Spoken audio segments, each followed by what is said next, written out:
And hi, everybody. I'm Bowie Go. Welcome to the Cinema 7 podcast. And this is my friend Rocky. Hi, Rocky. Hi, Bowie Go. My name is John Thompson. I'm the voice of Bowie Go, and I'm also the action movie expert. I'm Matthew. I'm one of the superhero and sci-fi experts, and the only one that's here today. Are you really, though? Are you the only one here? No, not really. Of the superhero and sci-fi experts, I am. Well, yes, you are. Yes. But who has returned from the grave? Could it be none other than the horror expert, Paul Allen? I thought it's the night Evelyn came out of the grave. Well, I'm out of the grave again. Oh, I thought your name was Evelyn. No. Only a few people are gonna get that. I know. only if people actually watched a lot of horror movies, or You'll get it Friday. yeah, probably. I probably will. Reanimator! Hello, everyone. My name is Paul Allen. I am the horror expert. And in case you're actually wondering why in the world we're acting so goofy, it's because we had a bit of a booper today with our mics, and it's all Matthew's fault. Oh, I know. Chuck one up for the idiot Slow reel. claps for Matthew. Just take one on the idiot reel. And he also kind of fell asleep when we were watching a movie today. Yeah. In a movie theater with other people around. It wouldn't be the first time, it won't be the last. I've also during Avatar 2. That's But more in all understandable. seriousness, though, welcome everybody to episode 17 of our Cinema 7 podcast. We're so We glad. are almost at 20. Yes, we're almost at 20. And there are actually a few things that we want to get into before we actually get started. Number one, we got ourselves a awesome comment, and we decided to give a shout out to Clogging Chick, who actually gave us a comment on one of our episodes that said this: "You're huge nerds, and it couldn't be more entertained with love."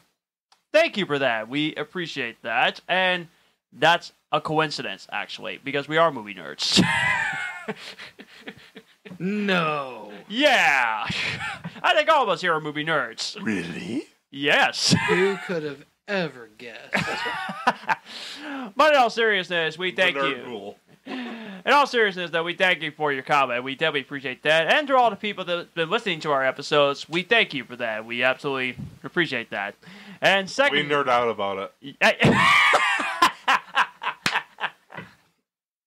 But the second thing we want to say is, if you guys have wanted to learn more about our Cinema 7 podcast, be sure you click over to subscribe to any of our followers over on Facebook and Twitter and Instagram.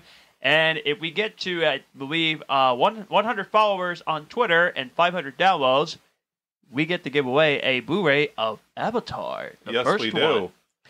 So, And also, I've updated our website, as you guys know, but our listeners don't know, including an option to subscribe to our mailing list. We will be sending out a monthly newsletter. absolutely. So if you want that, the link is on our website to go subscribe to that. And we would definitely appreciate that. The more followers, and the better. And the downloads, like we said before, has keep going up, and we thank you for that. And we have an awesome time. And I truly mean this when I say, you guys, that I love you all, and I'm loving being part of the podcast. It's fantastic, and it's a lot of fun. And also, watch movies. That's even more fun. Yes, definitely. Before Like Winnie the Pooh, Blood and Honey. oh god. John's favorite movie. That's funny you said that, because Watch Mojo, they actually did a list of the worst movies of 2023 so far, and what a surprise! Blood and Honey is number 1! No surprise there, because that film deserves to be in the garbage. I thought Creed 3 was number 1. Don't You you haven't dare even talk seen the about movie Creed yet, Matthew! I know I haven't seen it. Don't you dare talk bad about Creed 3. Yes, the movie that Dylan, Paul, and I love big time that you still need to watch, because it's out on Blu-ray, so... Well, Creed 3 could be good. At least it's not overrated like Toy Story. I'm taking all the shots Oh, gosh. Oh, boy. I'm taking all the shots. Yeah, you are taking all the shots.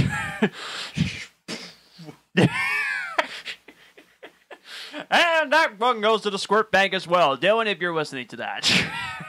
With the shot. Anyway, It was worth a shot. oh, gosh. Oh, God! Well, Matthew, now you're just firing blanks. Depends on what you fire.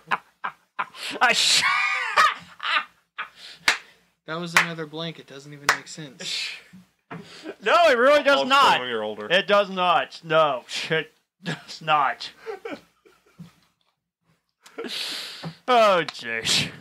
Moving on. Yes, moving on. Anyway, that's the second thing. And the third thing that I actually want to get into, before I assume Matthew's got trivia that he'll probably discuss later. Third thing, I'm happy to say, as always, normally, when we do early podcast recordings, the newer episodes usually upload on Tuesdays. So let's call it Tuesday. The Super Mario Brothers movie Blu-ray is actually out today. Woohoo! So, in honor of the Blu-ray disc coming out, if you guys have not heard one of our episodes, as I told you, I'm planning to do a documentary about the making of the Super Mario Brothers movie. And Matthew and I, we discussed whether it's going to be a video documentary style or it's going to be audio documentary style. So, well, we're going to keep talking about more. But coming very soon, we have the actual title called From Mamma Mia to Woohoo! The Making of the Super Mario Brothers movie. I thought that's a clever title, don't you think, Paul?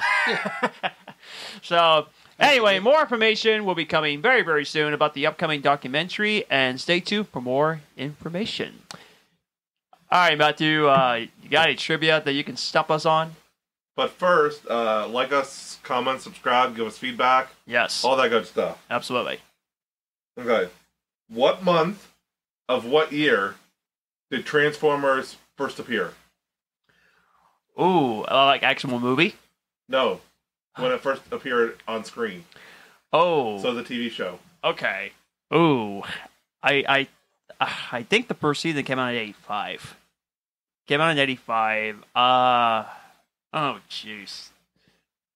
I'm gonna guess it was in. Oh man, this is tough. I mean, it either premieres in the summer or it usually premieres in the fall because animated shows can premiere on any site. I think I'll go with. I think I'll go with the fall. I'll say September of '85. Oh, what's your guess? I can't guess a year, but I'm going to say it was in June. Of '85, maybe. Right month, wrong year. Really? September 17th, 1984. Oh, I was so close. I was so close. I was way off.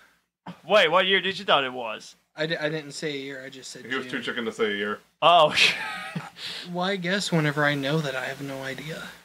Because it's worth a shot. You might get it right. yeah, it was definitely worth a I was shot. gonna. I wouldn't have guessed that. Last week when Gavin was his guest, he got all three right. The question was, what are the three top-rated sci-fi movies on IMDb? He even guessed the right order almost. It's like, dang! Yeah, I know. Dylan didn't get a freaking one right. John had 2 out of 3. Yeah, which I was actually surprised myself that I got 2 out of 3 right. I'm just amazed that I got any right. Can you guess what they are? Oh gosh, probably not. You want to give it a shot? Top 3 sci-fi movies? Yes. And their position, well, now they'd be position 15, 16, 17 on the list. Because they're all in a row. Because Spider-Verse went to number 10. Or 11. Spider-Verse is at 11 now, top movie of all time. Oh my word! Yeah, it's been. I don't know sci-fi well enough. Well, the one movie you know, the series. You know 2 of the... One is a solo film. 2 are part of a franchise. That doesn't help me. The one franchise I know you've seen. Because it's the sci-fi franchise. Well, probably one of the Star Wars movies. Yeah. Yeah, Which it was one? that one. I don't know. A New Hope? Empire. Okay. It was Inception at 15, Empire at 16, The Matrix at 17. Oh gosh. And my guess. So they were all really easy ones. And my guess was Blade Runner, which yeah, I if you know sci-fi. I don't. Well, I figured you would have guessed those because those are like mainstream sci-fi. Like they're not. You don't have to know sci-fi to know those. Yeah, but I'm also not familiar with sci-fi as much as I am like horror or. True. I'm even more familiar with action than Right, sci-fi. yeah. So cut me a little slack. Okay, just a little bit. But yeah, but I actually thought that it was way more. I didn't even know Matrix even counted as a sci-fi movie. I did not even know. Same as Blade Runner. Well, yeah, that's true. Yeah, that's definitely true. I mean, when the Matrix came out, I mean, they did the whole slow-mo and the whole gun sequence of escape from the guns, and it's been parodied to death, honestly. With parodies and all that stuff. We're not going to get to that on that one. So, movies we've seen for the first time this week. I haven't watched much. I only seen 2 movies. It was a rewatch of Bumblebee and the new movie that we're going to be reviewing later today. I was excited to rewatch Bumblebee because I remember really liking it the first time in theaters. But watching it the second time, I loved the film. And John Cena, when I first reviewed it, I thought he was just a good performance, but not a great performance because it's just another wrestler trying to be another Dwayne Rock Johnson. But because of Peacemaker and the Suicide Squad, now I think he's fantastic in the movie. I'd say John Cena's the second best wrestler turned actor. Absolutely. First is Dave Bautista, not Dwayne Johnson. Because Dwayne Johnson plays the same role in every movie, pretty much. Well, he did start He plays the big tough guy. Well, he did start as a wrestler, though. I know, but that doesn't show a lot of acting. What's the word I'm looking for? Diversity. Oh, okay, gotcha. Have you watched wrestling? No. Then don't say that because there's a lot of acting in wrestling. I mean, well, yeah, that's true. Hear me out. Wrestling hurts. It is painful. Yeah. It is very hard on the body, but you still have to tell a story and you still have to portray a character. Absolutely. I know, I'm just saying There's it's the a same lot type of of acting. character through a lot of his roles. I know, but, I'm just saying that there is a lot of acting in wrestling. Right. That's I'm not why, saying he doesn't act, I'm just saying he plays the same role in a lot of movies. Right. And here's what I'm going to call bullcrap on this one. It's not fake. Wrestling is not fake. You do get hurt. Yes, I almost died wrestling once. Really? Okay. Wow. Yes, so believe me, whenever people say wrestling is fake, it gets so under my skin. I know. I heard people that say that so many times. This is an open invitation to anyone who thinks wrestling is fake to get in a ring and fall down and tell me that it's fake. Yeah, go and tell us with a straight face that wrestling is fake, because Paul will likely kill you if you tell him that. I'll politely maim.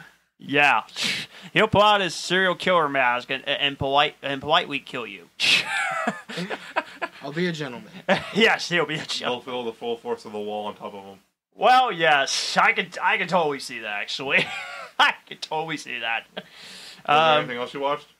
I've been continuing with my Adventures video game. I'm 67% complete with the first part of the story of the Adventures game, and I got into story mode because for some reason the idiot brain didn't tell me you were supposed to go to compatible menu to go to the storyline. So my bad on that. I need to really dig into mine too. I've got that game on Xbox. Yeah, but yeah, the Adventures game, yeah, it's really fun. I really like the game. It's really good so far. To tell you which adventure I like playing, it's hard. But I'll tell you this though, when I play Hulk and I was fighting against Abomination, I think I died 17, 18 times against Abomination, and I know why. Because I was playing on hard difficulty, and I did that. Good job, genius. I mean, I did it on purpose though. I like to challenge myself in a video game. I'm horrible at video games, so I'd be lucky to make it on easy. Well, thankfully I did get past much farther in easy mode. When I was just thinking to myself, oh, that's how you can beat Abomination. Go to easy mode. Good job, genius. So thankfully I got past that one, and now I'm into almost completion of the first part of the story. So, yeah. You watch anything new this week besides what we just seen? In addition to Transformers. Now, I want to preface this by saying I watched these movies whenever I was a kid, but I decided to rewatch them now that I'm grown and, more into horror movies. So I rewatched the entire Evil Dead franchise. Oh, wow. Okay. Nice. So the Evil Dead 2, Army of Darkness, Evil Dead 2013, and of course Evil Dead Rise.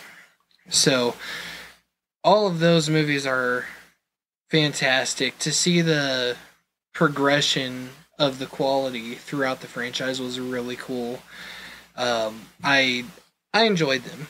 I wasn't as big a fan of the first one as I thought I would be, but the second one and Army of Darkness I was a huge fan of. Okay. And then 2013, people might execute me for this, but I think it's my favorite of the franchise. You're not the only one. Even Cody Leach, a famous YouTuber, said that. So you're It's not really the good. only one. It's really good. The acting is top notch. The effects are top notch. It's got who's in it besides Jane Levy? I forget her name, but Tabitha Gallivan from Gotham is on it. Really? Okay. Yeah, I don't remember the guy's name.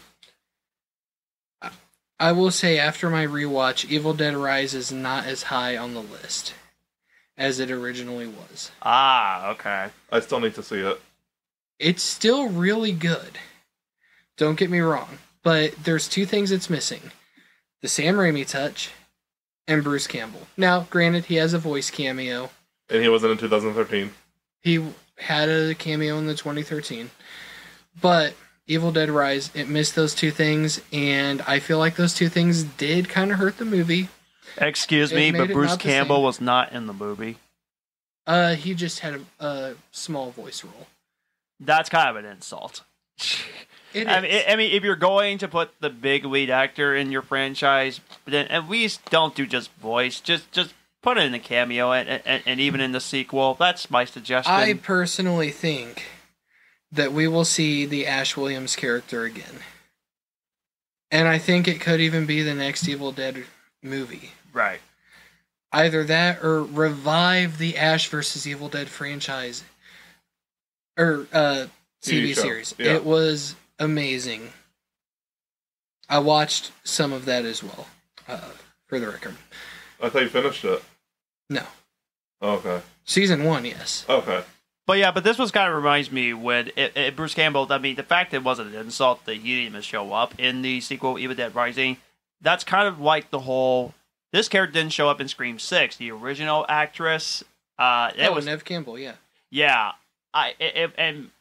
honestly, I wasn't as upset as a lot of people were that she wasn't even in the movie because, as I said before, I freaking love Scream 6, which that really surprised me because the Scream franchise is just a brilliant horror whodunit franchise. We're not going to mention how many times I've seen Scream 6. Oh, I know. I know. He's watched it more in the last 3 months than I've watched The Dark Knight since it came out. Well, guess what? Part of it hasn't been my choice, though. Well, guess what? When the Mario Brothers movie comes out, I'm going to watch it probably 15, 20 times and I've whatever. seen The Dark Knight over 100 times. That's a lot, too. I think, okay, full disclaimer, and I don't know if I technically can say this or not, but for my job, the client that I take care of loves the Scream movies. Yeah.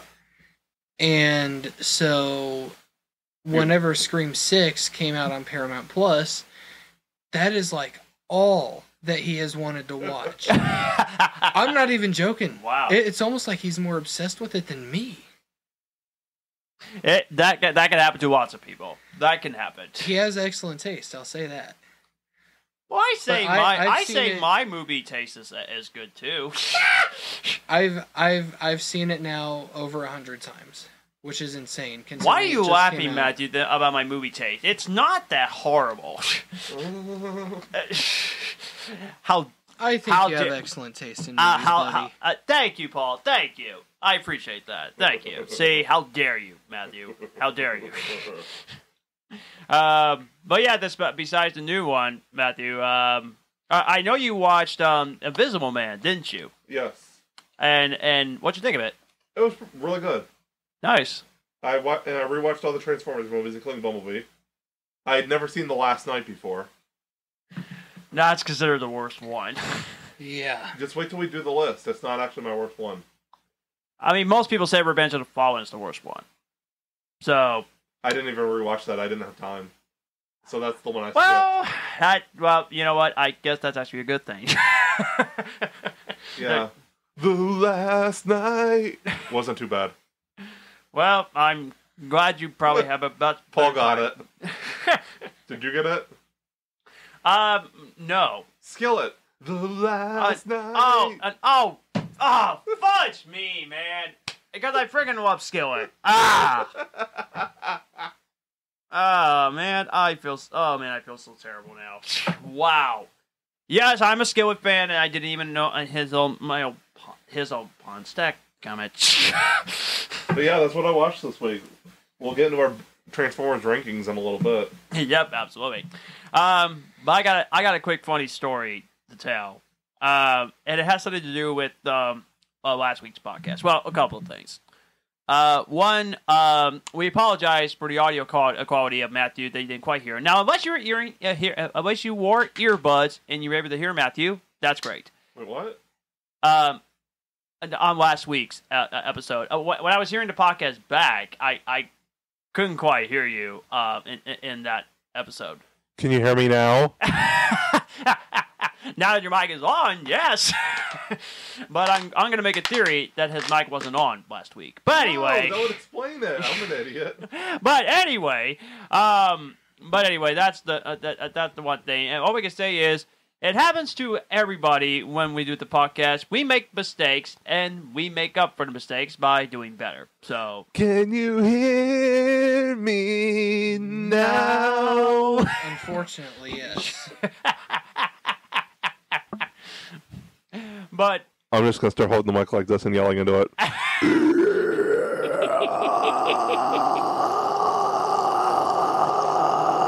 Whoa, okay. Now you know how it feels, people, when he was rock and roll. But anyway. That wasn't even my longest. Oh, I'm sure it's not. But that's the first thing. All we can say is that is not to worry. We make up for it. And now that you actually can possibly hear the episode, that's great. All right, so that's the first thing. Yes, I can hear me now. So anyway, that's the first thing. Second thing, I got a story to tell. Oh no. About our podcast recording last week. It has something to do with the one ranking that we actually did last week. So here's what happened. So after we got done with our podcast recording, as always, either my mom or my dad would pick me up from his house, and they would drive me back home. And normally I would say that was a great episode. We had an awesome time and everything in between. And I thought that everything was going fine for me, especially after the podcast was done. However, when I got back home, I was thinking about what Matthew said, and I was thinking about what Gavin said. Which, by the way, Gavin was awesome. By the way, which Gavin. What did I say? Well, I'll get to that in just a moment. What did you say? And Gavin, which, by the way, I know Gavin's listening to this podcast. You were awesome, by the way, and we can't wait to have you again sometime. So definitely come back anytime. And I believe what Dylan said, talk about the Spider-Man moments. And I thought to myself, you know what? I might have screwed up my list now that they actually said that. You think? So, because I was going by the movies that feature Spider-Man. Not by Spider-Man moments in the movie. Right. Yeah. So then... Do you want to try to give your list a redo? That's what I did last week. I actually did a redo of the list. Okay. So, what I'm trying to say is, people, the last time when I actually did this, I had the movies that I loved. I had Homecoming low, Into the Spider-Verse low, and Far From Home low, and I actually had Civil War, Infinity War, and Endgame higher than that. Well, that shift has changed on the re-rankings. Now, 16 through 10 has not changed. I might as well go through this real quickly. Yeah, then Paul could do his since he didn't get to last week. Yeah. Morbius, Spider-Man 3, Venom, The Amazing Spider-Man, Amazing Spider-Man 2, Venom Let There Be Carnage, and Spider-Man, that has not changed from 16 through 10. 9 through 2 did. Based on Spider-Man moments, Avengers Endgame is at 9. Which, come to think about it, yes, he was not on screen a lot until the end. But I had that high because Spider-Man was in it, which I should have gone by Spider-Man moments. Mm-hmm. So that's what we tried to do. So Endgame was at 9. I had Captain America Civil War now at number 8 because of the airport scene and how a great debut for Spider-Man in that one. Yeah. Then at 7, I had Avengers Infinity War because he actually was an important role in that movie when he actually was trying to defeat Thanos when he was part of the other Avengers. Now 6 through 2 has changed now. Now going by the solo Spider-Man movies. I had Spider-Man 2 at 6, Homecoming 5, Into the Spider-Verse 4, much higher than I put it at 7. Yes. Far From Home 3, No Way Home at 2, but Across the Spider-Verse has not changed because I personally think it's the best Spider-Man movie. So Well, your list is a little bit better this time. it was, but because when you said about the Spider-Man moments, and then when you said this, I was just thinking, I think I screwed up. Spider-Man 2 still deserves respect on that name. Like I said, it's an awesome movie. But I'm just saying, though, based on the newer Spider-Man movies that I have seen, I personally thought that they were the best ones. And I know, Matthew, you'll watch Across the Spider-Verse more times, and I guarantee you that will shift from 2 to 1. I guarantee you that's what's going to At happen. least Spider-Man 2 is still in my top 3. Well, like I said, it was tough because I love Spider-Man 2. And I defended your taste in movies earlier. Hey, now wait a second, wait a minute. Just to let you know, Spider-Man is my second favorite comic book character ever. And Batman is still my number 1.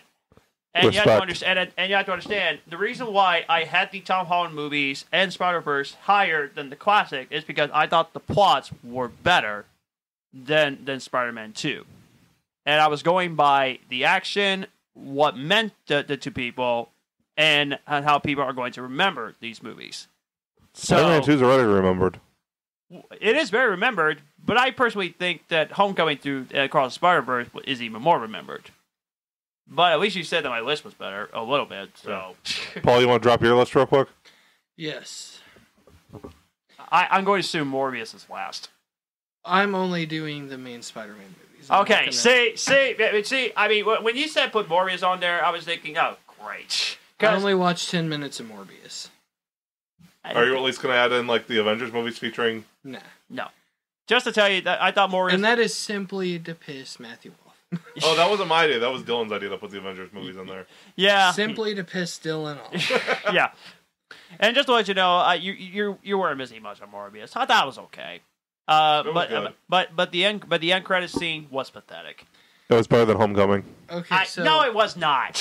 No, it's not. so my list, I'm going to start with number 1, and I'm going to descend. Okay. Okay. Number 1, Spider-Man 2. Thank you. It's not even close. Well, it is kind of close. Yeah, I just say, yeah. Okay, Spider-Man 2 deserves that respect. Second, Across the Spider-Verse. Thank you. That's my number 2, too. Y'all change Number- your mind. Number 3, No Way Home. Uh-huh. Well, that's mine 4. You and I were pretty close, like I said. We were close. I would say after that would be the original Spider-Man. Okay. Okay. Interesting. No, I take that back. Oh, okay. First Spider-Verse, and then Yep. Spider-Man. Okay, so Into Spider-Verse 4 and Spider-Man 5. So Okay. our top 4, I think our top 5 are all the same except different rank positions. Yeah. I never respect that. Absolutely. I would say then Far From Home. I did enjoy Far From Home. Yeah. It was decent. For you. The Amazing Spider-Man.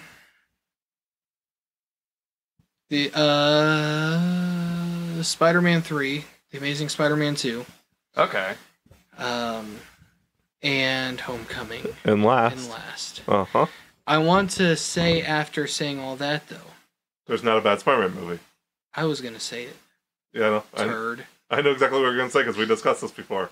But there is no bad Spider-Man movie. No. No. It's just that some of them are more enjoyable Exactly, and more yeah. watchable. Right. Um, But I personally think that the problem with Spider-Man 3 is that Sony screwed up Sam Raimi.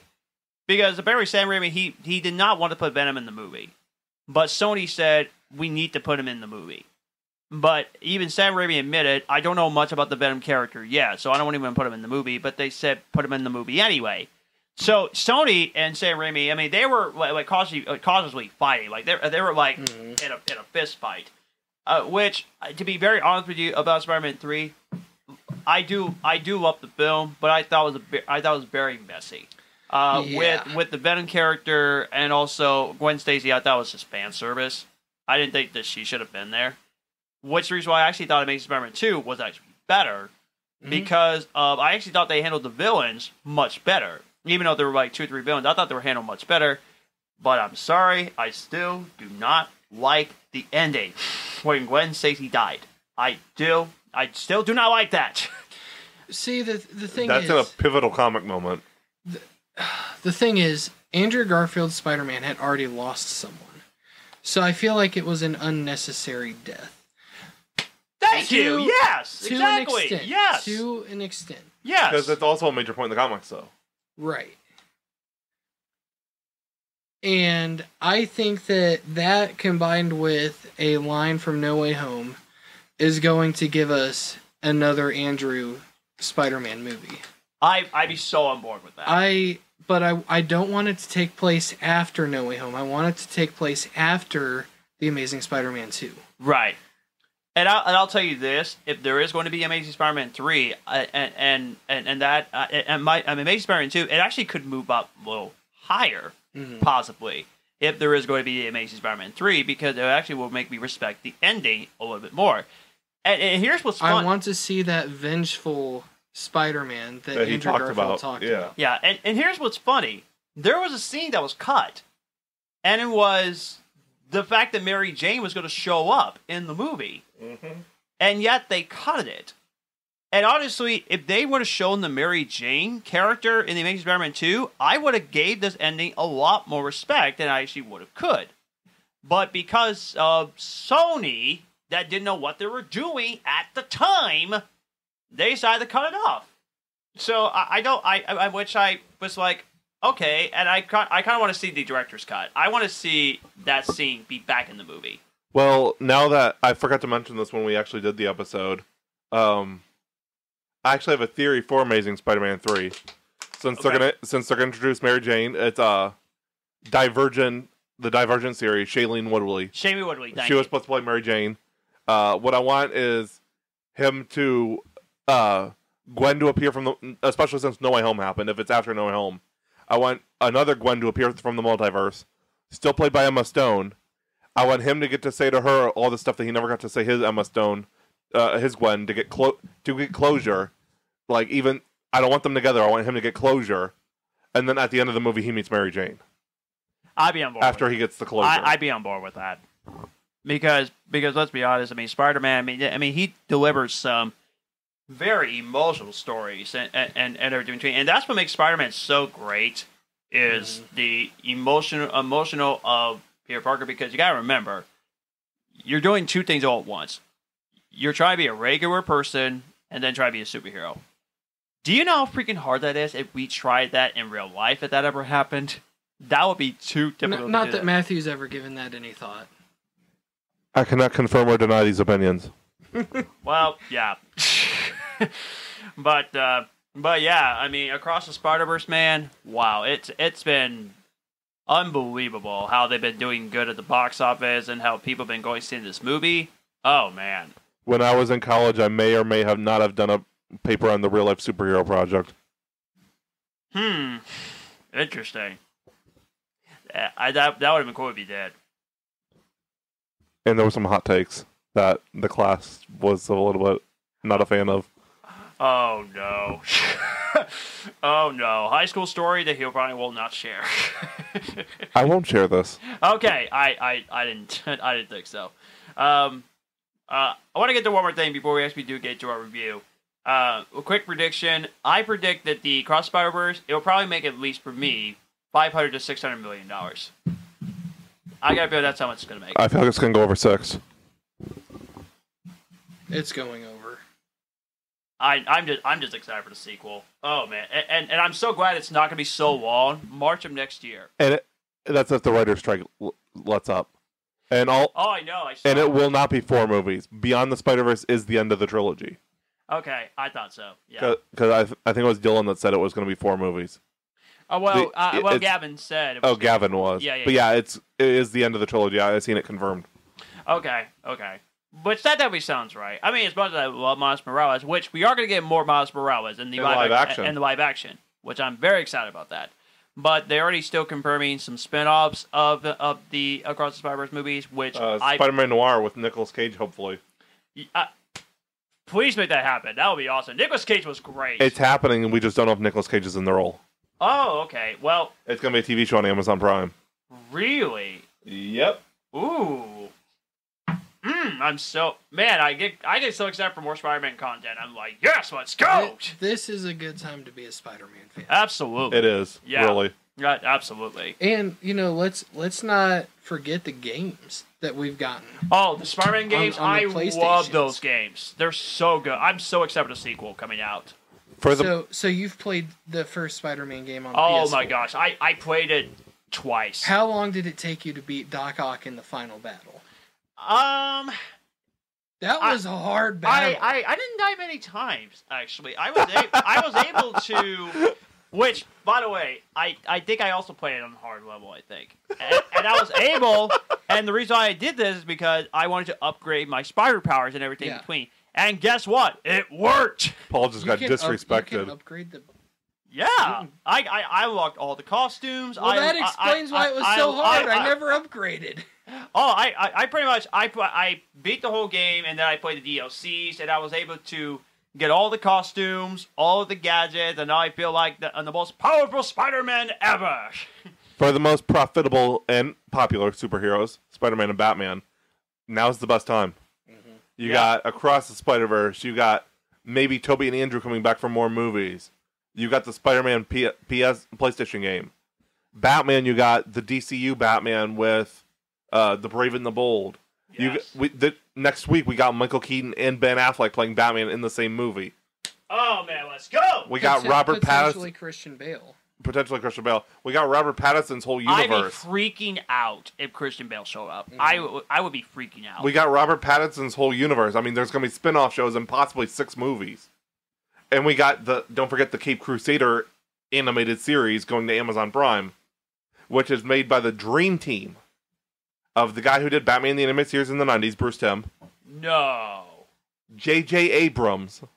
Whoa. Okay. And Matt Reeves are all producing together. Did they announce the date for it yet? It'll be sometime next year, and it's already confirmed for 2 seasons. And apparently it's going to be darker than Batman the Animated Series, more than likely a 14-rated TV show like Arrow. I'm curious though who's going to play Batman since sadly the legendary Kevin Conroy is gone. Oh, don't remind me. I know. But I wonder who could play the actor. Actually, I have a good idea. How about the actor that was in Batman Under the Red Hood? I love Bruce that. Greenwood? Yeah. I love Bruce Greenwood. He is awesome. I like Jason Mara, who played him in like Son of Batman, Batman vs. Robin, Batman Bad Blood. I think I did watch Son of Batman. I think I watched that one. With Damian Wayne? Yeah. Yeah, he was great. He was great. Absolutely. I really liked him. Get out of my cave. But can we all agree, though, that the Flash is going to be crazy when we do this episode? Who's going to freak out more if the movie is actually amazing? I don't know. I feel like Paul will freak out the least amount. I'm so indifferent to it because of everything that has gone on. Oh, I know. All the controversy.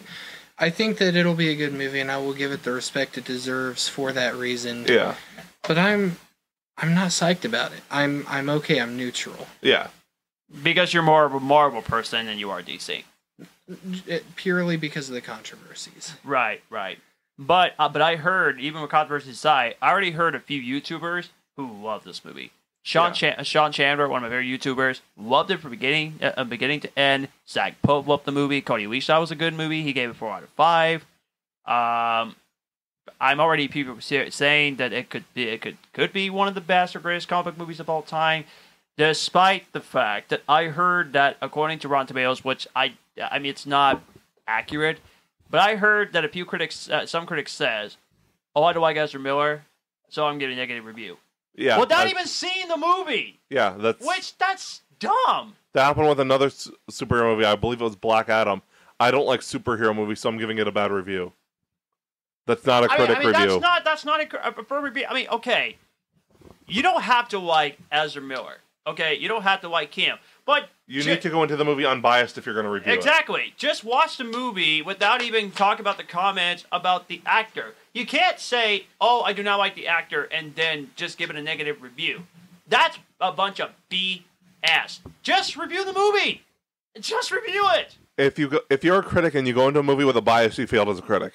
Exactly. I even heard one story from a critic who actually reviewed the first season of The Witcher, and he watched the first 2 episodes of it, and then he skipped through the episodes and just got to the end, and he gave it an F. That's not how review works. That's not how it works. That's not how the review works. No, that's not how review works. Please tell me you got that reference. Yeah, I think I did get that. That's not how the Force works. Yeah, but seriously, just watch the whole TV show and then review the TV show. Don't just go past the episodes and then review it. That's not how it works. And would you agree that movie criticism is dead? I mean, I personally think I feel like it might be, kind of. yeah. Which that's another episode we need to talk about up the pro with movie critics. We need to get to that. That's going to be some fire. Yeah. But seriously, I mean, for goodness sakes, people, if you're going to review the movie, don't talk about the actor's past. Just watch the film and then review it. That's how it works. You're going to get your butts fired if you don't review the movie. Before we jump into Transformers, I just wanted to throw out there about our New Year special. Oh, okay. Let's start hyping that. Yes. It's going to be earlier in the day, probably, I'd say 3 to 8, because it'll be a Sunday afternoon, 3 to 8. Okay. Live stream event on YouTube. Ooh, okay. We're going to do a live video stream where people can comment and stuff while we're doing the episode. It's going to be a look at everything 2023 in movies. And I hope to have at least a couple guests here for that. That would be pretty awesome. Like the main 4 of us, and then maybe like 5 or 6 other people. That would be pretty cool. And just talk about everything this year in movies. And of course, talk about what going to be our most anticipated films of next year. Definitely. Yeah. But yeah, that will be New Year's live on Can I YouTube list my own films. if you want to. Oh, absolutely. I anticipate my own films. And Yeah. I hope other people do too. And you can also talk about this year's films. Yeah, as it's exactly. 2023 year in review. Yeah, exactly. Which as I said this, Paul, many times, The Strand is my favorite theater to go to. So the fact that you'll be premiering one of your stuff, that's awesome. I'm looking forward to that. And maybe we can get more people that comes to the premiere and to get us more viewers to listen to our podcast.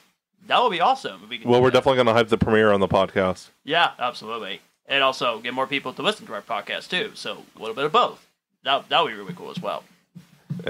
Just wait till you see what we shot today. Oh, yeah. Ooh. Yeah. Should I If you want to drop a little bit of heat right now. should I kind of give a little overview of what's coming out from Paul Allen Films in the next few months? If you want to. All right. Well, there are 2 short films that we have filmed. One of which is still filming.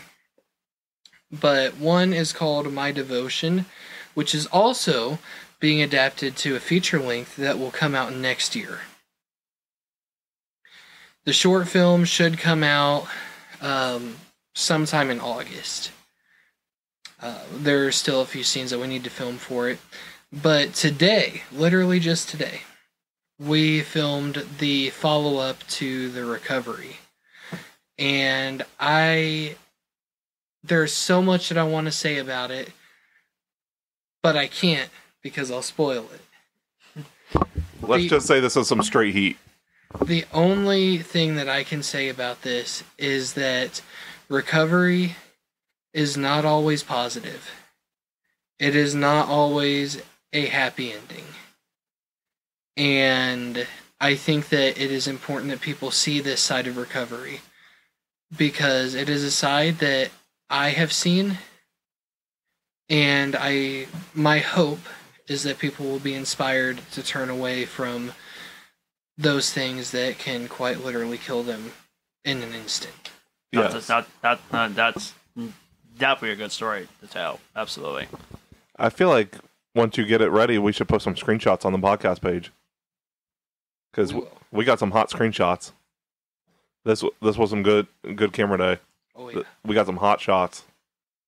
And let me just say another thing too. When we do our podcast recording, we're not just here just to have fun and also to talk about movies. We want these people to say, "Oh, I was so touched by the episodes, and you made me feel better by making me laugh because of our episodes." Which that's also important too.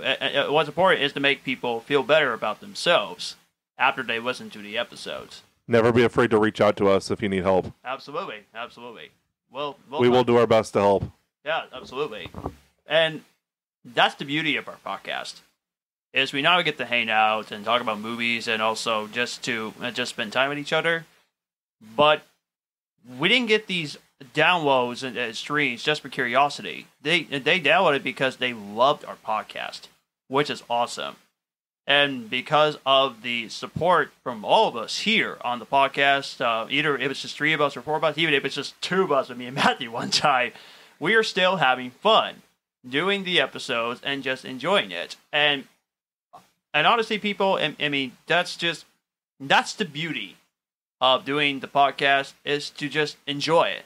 We don't here just to say, oh, we want to do this because, oh, this is the one thing we want to do and get paid for it. No. We do it just to have fun, just to enjoy it, and that's the beauty of this podcast. And maybe brighten up someone's day.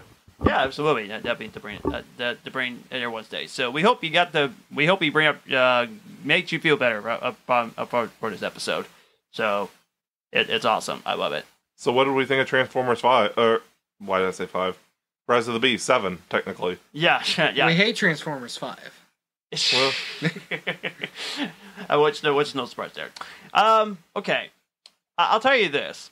I fell asleep through part of it, so I'm gonna save my thoughts for last, from what I remember. Oh, okay, that's good. Yeah, okay. I'll tell you this about this one. This was a tough one because I either love Bumblebee or I love Rise of the Beast, because personally for me, I love the film. I really did, because to me, just to clear this up, I'm not a huge Transformers kind of fan. I did enjoy the first movie with Michael Bay. I thought it was good, but not great. I avoid the sequels as a whole, and I probably want to stand by that. We forgot something. Spoilers. Yes. Roll out. Spoilers, of course. Yeah. So. Nothing really. Yeah, but I went with the movie optimistic. Because I was just thinking, okay, this looks good. This looks really, really cool. Was it optimistic? I am Optimus Prime. Matthew, they already did that poem in Rise of the Beast when they said Optimus Primal. They already did No, that's an actual character. Well, I know. That was from the Beast Wars cartoon. Oh, okay. That's a very unique name. But anyway, though. So I pretty much going with movie thinking, okay, I'm just going to see if I actually would like this movie. And I was pleasantly surprised that I actually did love the movie. I will say that, personally for me, I thought the acting in this movie, I personally thought was great. I really liked the acting in this movie. I wasn't a fan. Okay. I thought the human characters were a little bit wooden. Well, in Bumblebee... Except for Toby Nwigwe. Well, in Toby Bumblebee, Charlie's parents were... Yeah. Charlie and John Cena were really good. Yeah, Haley Steinfeld and John Cena. And Bumblebee, yeah, absolutely. Yeah. But personally for me, I couldn't find a character that I actually hate in this movie. I didn't hate them either. They were just not as good. I personally really like all of them, honestly. But the third act is where the movie gets real exciting. Don't get me wrong. The action, the way you were reacting in the theater, the first and second act, the action scenes was fantastic. But when you get to the third act, it gets brilliant with the action. And let me say this real quickly. Did it knock you out? Because Mama said knock you out. Movie reference. Yeah, I know. And let me say this real quickly. 2 of my favorite characters, Ross and Optimus Primal. I love those two. Which one was Ross? The one that was hanging out with what's the boy's character's name? The main character? Noah? Noah, yeah. Okay. Yeah. I love him. He was hilarious. What, the guy with the beard with the Twizzlers? The one that was hanging out with him. I must have fallen asleep during that part. The character he was hanging out with, the silver robot. That was Oh, Silver Robot was a Mirage. Mirage. Oh, I'm sorry, Mirage. My bad. Okay. Who's Ross?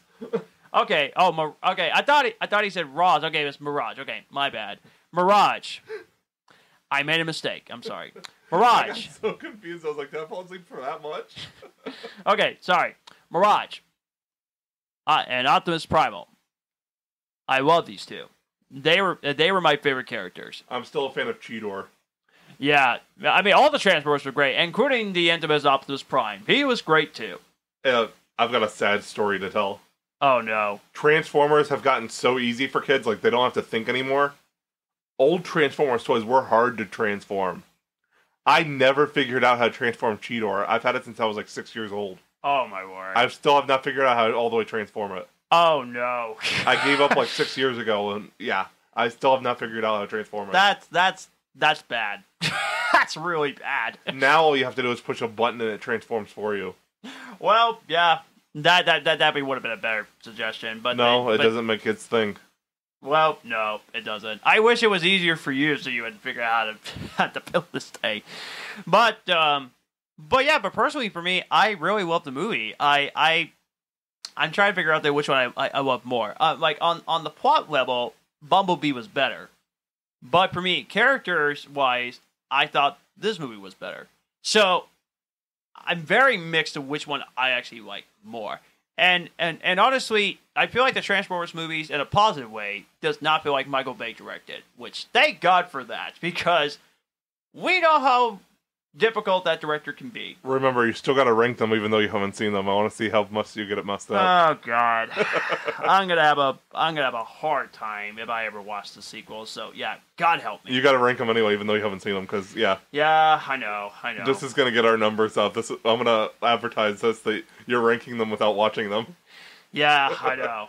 But Do it for the numbers. But I'm pretty sure that the prequels, they're probably gonna remain at 1 or 2 for this one. But overall, I was surprised that I couldn't find a character that I hate, and that I personally really love the whole thing. Now, which one I actually like better, we'll figure it out after Paul and Matthew give the reviews on it. So overall, surprisingly, I love the movie, and I wouldn't mind watching Bumblebee and Rise of the Beast back to back. I enjoyed it. Paul? I thoroughly enjoyed this movie. That being said, I'm not the biggest Transformers fan. Yeah. I'm just not. The original was okay, and then it just went to crap from there. Yeah. Yes, it did. Don't get me started with Shia LaBeouf. Don't start with him. With his acting when he's going, no. He shouldn't have done it. No, he shouldn't. He's a way better actor than this. But yeah, I'm not going to do too much on the spoiler heavy side. I will say I too was not really the biggest fan of all of the acting. Toby Nwigwe was probably the best. I just feel like that some of it was not as realistic. Right. Not necessarily directed towards one actor. You know, I felt like there was a couple that were very flat.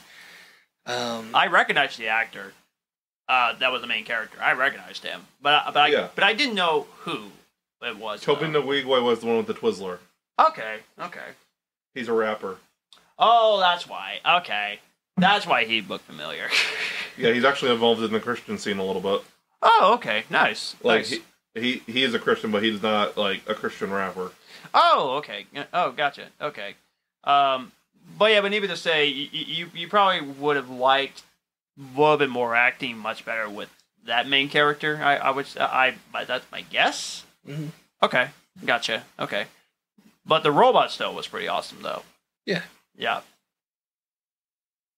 And then, of course, you got Peter Cullen voicing Optimus Prime. Oh yes, the legendary Peter Cullen. How old is Peter Cullen? He's still doing this shtick for years. He is the Kevin Conroy of the Transformer series. Well, yeah. Because he's been Optimus Prime. Nobody else has, I don't think, ever played Optimus Prime. No. I think every single series and movie, it's been him. I mean, he still sounds really good. He is 81 years old. He sounds so good at his age, and that he can still do it for that long. It's unbelievable that he managed to do that. But was that all your opinions? Yep. Okay. So yeah, I think the acting was a little bit flat, like Paul said. Okay. Toby Nwigwe's character Reek was definitely the best of the human actors. Well, obviously, the rest is all voice acting. Not to discount voice acting, because voice acting is a major thing.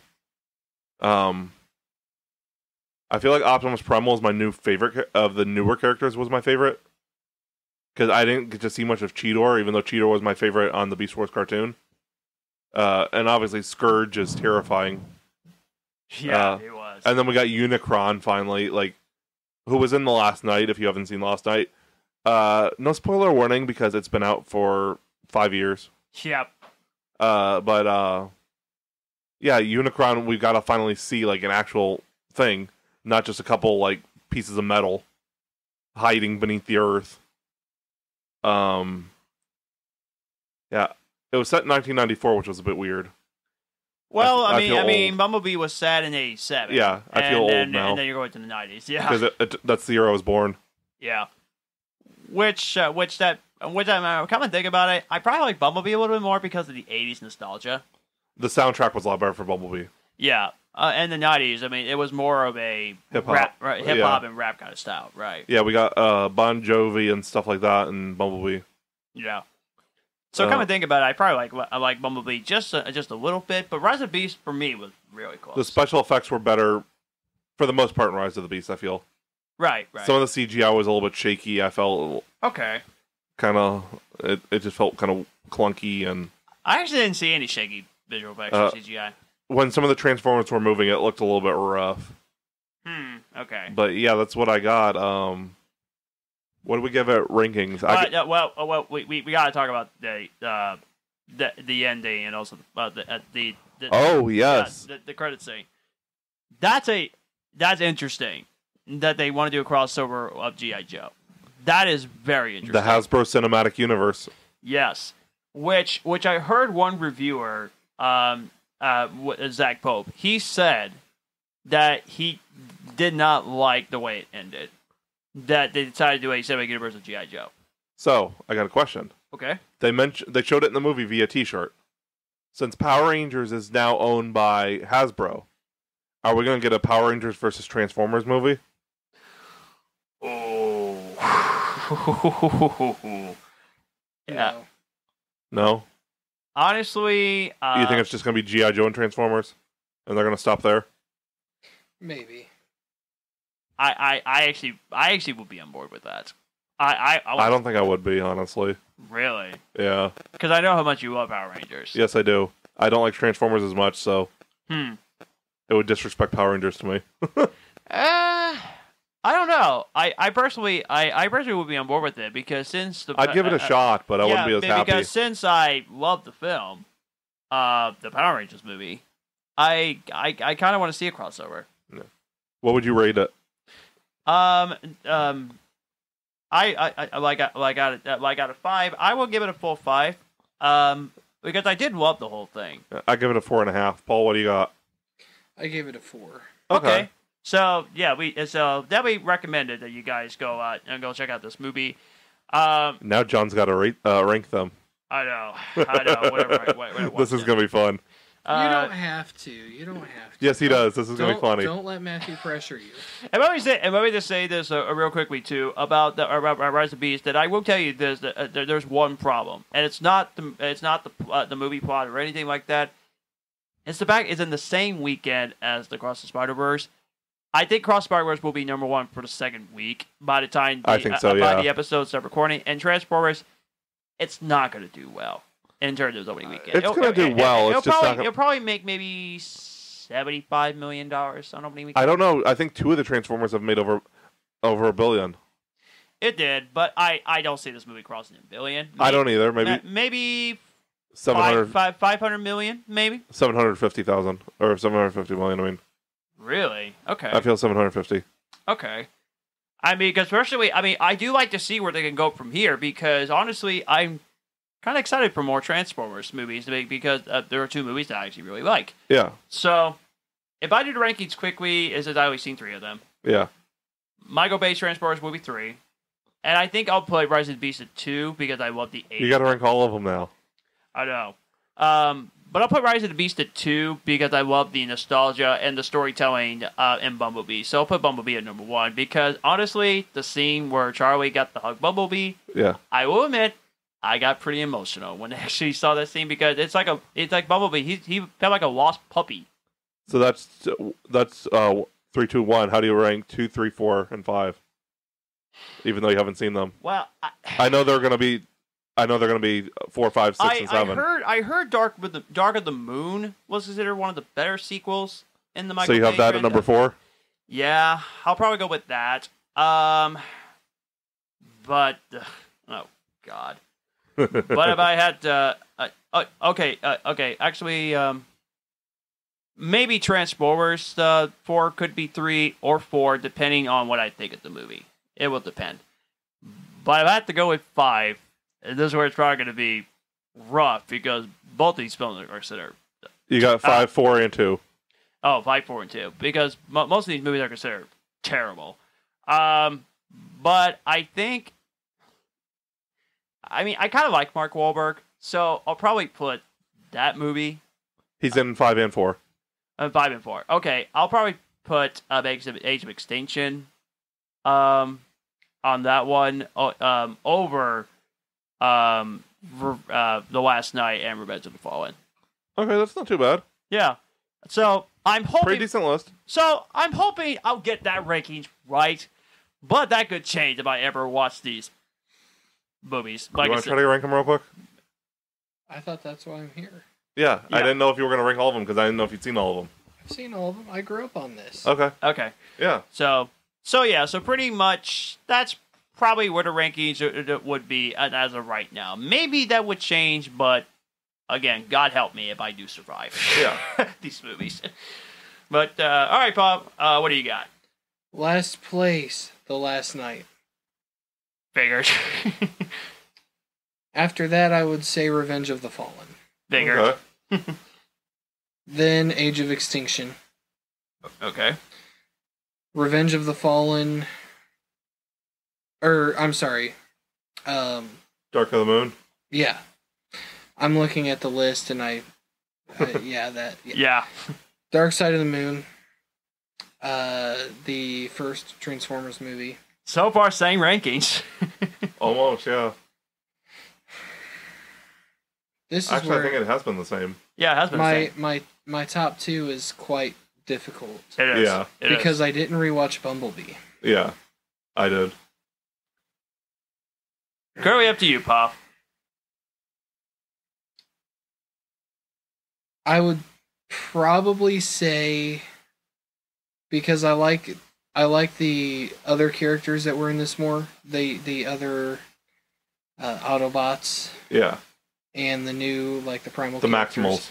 I would probably have to put this at number 1 for now until I rewatch Bumblebee. Okay. So pretty much a similar list, except for 2 and 1. I have a feeling that Matthew's going to share a very similar list as well. It's kind of similar. Yeah. I missed it earlier when I said I watched The Last Night for the first time. After Garrett, if you don't know Garrett, that's Paul's cinematographer. After he pointed that out about the switching between IMAX scenes and dialogue, because they used an IMAX camera for Last Night, I guess they randomly switched it in between scenes, like inside the scene. Like, I'm fine with it. Like, Dark Knight did it. Aquaman did it. Like, they used IMAX cameras for certain scenes. But I guess they actually switched it in the middle of some scenes. Oh, boy. So that kind of hurts what I thought of it, but I'm still going to keep the same ranking. Because the cinematography was a step up on it. Okay. The Last Night has the best cinematography out of all of them. I can kind of see that. Because The story doesn't make any sense, No. but... But yeah, it was filmed on IMAX cameras for part of it. So the cinematography is a big step up. Okay. So- Interesting. Okay. So in 7th, we got Revenge of the Fallen. 6th, we got Age of Extinction. It was good. It was just, I like long movies. It felt too long. It was 2 hours and 45 minutes. Well, yeah. And, number 5 is The Last Night. Now I understand that reference, as I'm a Skillet fan. Number 4 is Transformers 2007.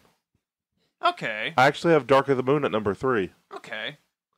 I like the whole moon aspect. It was really cool. And Sentinel Prime was cool, and then the Battle of Chicago was pretty cool. Okay. And I like that there was no Megan Fox. I'm not a Megan Fox fan. Yeah. We had Rosie, I don't know her name, but Rosie's her first name. She was Shia LaBeouf's new girlfriend. She's only in the movie because of her beauty. That's the only reason why Yeah, she was in the movie. I like Sam's new girlfriend better. Yeah, that's what some people said too, yeah. I have Rise of the Beast at number 2 because I rewatched Bumblebee and it holds up. It does. I've watched it 4 times now and it does hold up. I mean, seriously, I just find it so amazed that they were able to get the Transformers franchise right back on track with Bumblebee. Yeah, because apparently they lost like $100 million with The Last Night. No surprise there. With the marketing budget, I guess they end up losing like $100 million. Yeah. Yeah, it didn't quite work out for that one. Even though the Bumblebee movie was the lowest gross, at least they were I able think to it had the lowest budget though too. So yeah, and at least they were able to make a budget for it. So yeah, it is definitely a great movie. We got plenty of time to actually get to at least one more thing I want to get into. The rest of the summer movies based on my excitement level. So Okay. I'm gonna go by the movie that I'm pretty much excited for. Like, I'm going to go buy movies that I'm excited to see for each month, since the summer movies is pretty much here now. yes, we are in summer movie season. Yes. So I'm going to start off with, of course, the biggest movie coming out for this month of June. Are you ranking like your most anticipated or what? I'm gonna tell you my movies that I'm excited for. My most anticipated movies, like based on movies I'm excited to see. Oh, okay. Yeah. Of course, at the very top, The Flash. Of course, at the very top. You're really running that one up. But yeah, The Flash easily is the movie that people are probably going to talk about the most over this one. Another movie I'm excited for is Pixar's Elemental. As you know, I love Pixar, and I'm always excited for a new Pixar movie, so very excited for that one. Since I love Tom Hanks, Asteroid City is actually next on my list. Now, I never seen a single Wes Anderson movie. I haven't either. Want to give you that straight. His style of directing is very interesting. And personally, when you and I saw the trailer, I personally think the colors were very interesting. They put the coloring like turquoise level and everything between. It's a really interesting styling of direction. Which, by the way, even though it did say it was coming out on June 16th, what I saw in the commercials, it's I believe they moved it over to June 23rd. So It's still the 16th. well, I saw the commercial they said for the 23rd. But either way, I think the movie's going to make some money. I think they're going to do fine with that one. When do we stop the summer? When does summer end? August. Okay. All right, another movie I'm looking forward to is now we're going to honestly 23rd, as I said it for Asteroid City. I can't name a movie that I'm excited for the 23rd, honestly. So I can't think of any movie that I'd be excited for that one besides Asteroid City. But June 30th, Indiana Jones and the Dial of Destiny is another movie that I'm excited as well. Now, even though it didn't do well at the Cannes Film Festival, even though it was very mixed, I have a good feeling it's going to be a great movie. So definitely excited about that one. Now for July, let's get to the July movies that I'm looking forward to. I can't think of any movie that I'd be excited for July 7th. Actually, for you, Paul, I know. Since you're a horror expert, I'll put it. I'll add you in terms of the honorable mention of the movie that you're probably excited for. Insidious: The Red Door. Mm-hmm. You love horror. So I know you're excited to see that movie since you love horror. So I'll add that on your list, my friend, just for you. July 12th, Mission Impossible: Dead Reckoning Part 1. Now, this is a tough one because either The Flash is number one or this movie is number one. Because who is not excited for a new Mission Impossible movie? I mean, come on. We've been hyping up for this movie, and this pretty much is going to be the closing of a 2-part finale on Mission Impossible. I am so excited for this movie. If we can go see it in IMAX, that would be crazy. And I'm making a prediction, this could be a contender for Best Picture if this movie is that amazing. It's definitely going to win Best visual effects. maybe not visual effects. Maybe cinematography? Maybe. Yeah. Although, actually, no. I feel Dune's going to clean up cinematography again. It could. Dune's going to just wipe the floor again with all the visual categories. Yeah, but Mission Impossible: Dead Reckoning Part 1, I'm so excited for this movie. And I've been having a great time rewatching the Mission Impossible movies. I got one more to go, and that is Fallout. I've been rewatching them. I've seen 1 through 5 twice. I can't wait to watch Fallout twice. I cannot wait for that. Fallout, I've only seen one so far. Yeah. Which, by the way, people, what makes a great action movie, so stay tuned because you guys will be voting for the nominations for the action movie categories. Yeah, the poll will be on our website, and it will go live. I feel like we should put it live on the day after July 4th, on the 5th. Okay. And that'll give people like a month and a half. I got 3 categories to go that you probably need to help me out with this one. So... Okay. So yeah, guys, you get to vote for what do you think are the best action movies by these categories. So stay tuned for that. And it will also be continuing monthly. Yes, absolutely. September is superhero movies. I thought it was sci-fi.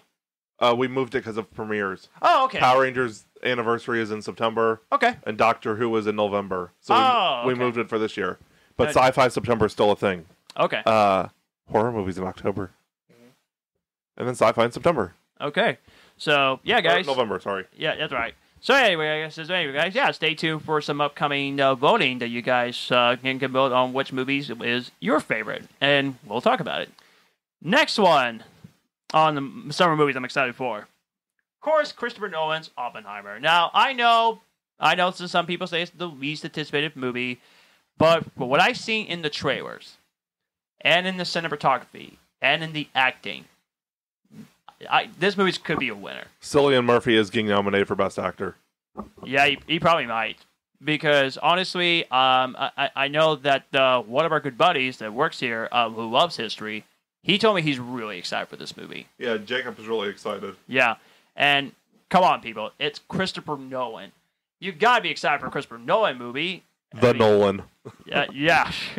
But, yeah, I'm definitely excited for Oppenheimer. I got a good feeling it's going to be a great movie. I got a good feeling about it. I'm excited and optimistic about Haunted Mansion on July 28th. Another Disney movie. I know Dylan's excited for it, so I'm going to give Dylan a shout-out for that one. That goes in the honorable mentions for him.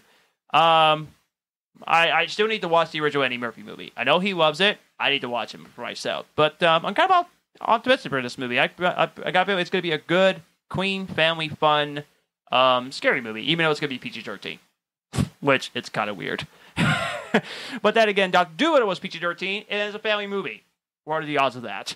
All right, now on to August. The more I keep seeing the trailers for this movie, the more I'm actually excited for it. Teenage Mutant Ninja Turtles, Cowabunga. Mayhem. I'm actually planning on watching the Teenage Mutant Ninja Turtles movie and then planning on doing the rankings for... Yeah, we're going to rank them. Yeah, so I'm going to watch the live action. Have you seen them all? I definitely seen clips of it, but I never seen any of the movies. I will, though. There are 3 original live action. Okay. There's an animated one in 2007. And then the 2 Michael Bay ones. Yeah, the 2 Michael Bay ones. Which are actually my favorites. Really? Yes. Wow. Okay. That's interesting. I'm going to rewatch them, though, before. Okay.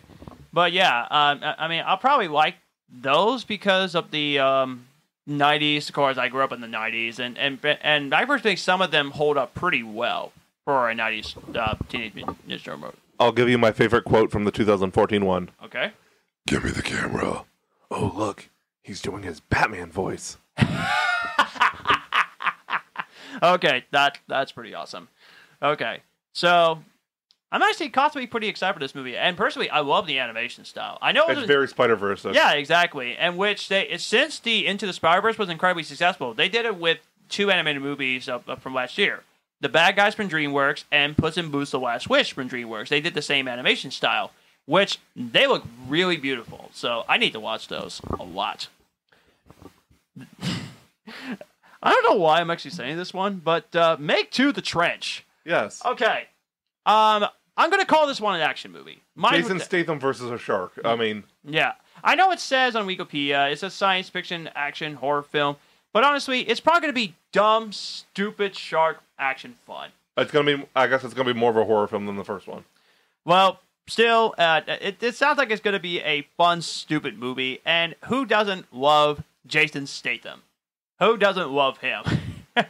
It's gonna be a masterpiece, just like Sharknado. We shall see. we shall see. I still have not watched Sharknado. So good. I know, but I avoid it for reasons, but we'll get to that one. Okay. Party pooper, no cake for you. Okay. All right, so I got 3 movies that are out August 18th that I'm excited for. One in particular is Boobito. Yes. I'm optimistic for this one. I'm actually excited for it. The trailer surprised me. It looked really good. I really like it. Mr. Cobra Kai is very excited for it. Yeah. But yeah, it's going to be quite an interesting one because I'm going to assume it does not take place in the same universe. I'm going to assume. It's going to end up taking place in the new DCU after Flash. Okay, so I guess it's not really connected to anything, so they're going to make sure it fits. Okay. Well, Warner Bros. And DC Studios, pressure on you that this movie's going to be great because I want it to be good. I want it to be really good. So let's hope that actually will do well. Next one is the movie that at first I was thinking, I'm not sure, but honestly, I love Deadpool and I love that kind of humor. Strays. Okay, I love dogs, as you know, and I love comedy that's gonna make me laugh so hard. I got a feeling it's gonna be one of those. It's gonna be overlooked, but it's gonna be an hilarious comedy. And this is also known as "You Never Thought the Dogs Could Say This" movie. I'm gonna call it that. And Definitely also, not Good Boys. yeah, and also the casting is great. Will Ferrell's funny, Jamie Foxx is really funny, and also a good singer and a good actor as well. So it's gonna be cruel, but I'm gonna laugh. It's probably gonna be a hilarious comedy. It's probably gonna be a movie that's probably gonna get overlooked, but I got a feeling it's gonna be a really funny. It movie. might do better now that they removed it from Flash Day, or was it Flash Day, or was it supposed to come out? Yeah, it was supposed to come out the same month as the Flash. And Well, I don't remember if it was supposed to come out. I think it was supposed to come out June 16th. Okay, yeah, so it would have came out the same day as Elemental and the Flash. It would have got buried. Yeah, totally buried. So personally, I'm actually excited about Strays. The problem Now it might have a chance. Yeah, but the problem is though, like I said, there are 3 movies I'm looking forward to. So which movie do you go see first? Which leads to my final movie for the summer that I'm actually looking forward to, and I actually have a story to tell about why this actually is on the list. Oh no, a story. Another summer movie, the final one I'm excited for, is the film called Whitebird: A Wonder Story. So Wonder, if you guys have not seen Wonder, first of all, it's a wonderful movie. It's not a pun. That is a pun. It's not a pun. Paul, do you want to be the judge? It's a pun. It was never intended to be a pun. Well, it was. But I'm saying this that is actually true. It is because I mean it really is. It's just a fantastic movie. It's actually a story about this kid who had it's not based on a true story. It's actually based on a book, but it is a coming-of-age drama film, a family movie that's actually played awesome, not the pun I'm going to say, by Jacob Tremblay, who had this rare disease that I'm pretty sure it actually happened in real life. They give me a plot synopsis of the film Wonder to give me my thoughts on the plot of the film. It tells a story of a kid who was born with facial differences that up until now have prevented him from going to a mainstream school. Augie Pullman becomes the most unlikely of heroes when he enters the local 5th grade, and he is bullied for how he looks. And he always wears this space helmet because he loves space stories. I've seen the promos for that, yeah. Yeah, and I'm going to assume he loves Star Wars. I'm going to assume as well. but he's into space stuff, and he also loves his family. He loves his sister. He loves his sister's best friend. He loves his parents. He pretty much loves everybody. As his family, his new classmates, and the larger community all struggle to discover their compassion and acceptance, and Augie's extraordinary journey will unite them and prove you can't blend in when you were born to stand out. The whole film, in general, it's just a awesome story. It's a very, very well told movie with some awesome acting, fantastic storytelling, and the budget's only $20 million, but it looks great for a $20 million movie. This is the prequel to Wonder. Okay. And it also got some really great actors as well. And when I heard that it's actually a prequel/sequel to Wonder, I watched the trailer for it, and I thought it looked absolutely fantastic. And when I saw what I've seen from the movie so far, it looks like it's going to be a movie that I'm going to love, because I love the first Wonder so much. I'm planning on rewatching it, by the way. Okay. I love the first one, and when I heard that this movie was going to be coming out in the summer, it was supposed to come out last year, but they actually decided to not release it on that day. It was supposed to come out in October 14, 2022, but in September of last year, they removed from the film for its release schedule for reasons, which we don't know what it was. I don't know what it is. But I was disappointed, because I was so looking forward to seeing it. Now that it's coming out next year as of this year, the fact that we're getting a prequel to a sequel to Wonder, it has to be on the list. So this is definitely a movie that the whole family can go see as well, and it's actually pretty much is a prequel of Wonder, going all the way back into, I believe, back in the 1920s or 1800s, whatever it was, but it's going to be a similar story except in the past. So I'm definitely excited for this one. So watch out for Whitebird. I personally think it's going to be a fantastic family movie. You got any movies you want to see this summer, Paul? Yes. All right. You didn't ask me to list them. Go for it. Sorry. That's all right. We'll drop yours real quick, then we'll drop mine, then we'll get out of here for the night. So, mine would be Insidious: The Red Door. Joyride, an underrated series. Okay. I don't think it's connected to the other movies. I think it's a whole other thing. Either way. Because it said something about being a comedy, I thought, when I looked at it. Like, I don't think it's actually part of the Joyride series. Either way, I'm excited for it. Okay. Paul Walker was actually in the first one. I would probably put Mission Impossible, even though I haven't seen the other ones yet. Which you should. You're missing out on the best action movies of all time. I would also say Haunted Mansion. There you go. I love the original. Okay, nice. I think they should leave the original alone, but I think that the sequel will be good as well. Okay. Or remake, reboot, whatever they like to call that. And the casting is great, too. It's got a really good cast. Meg 2, of course.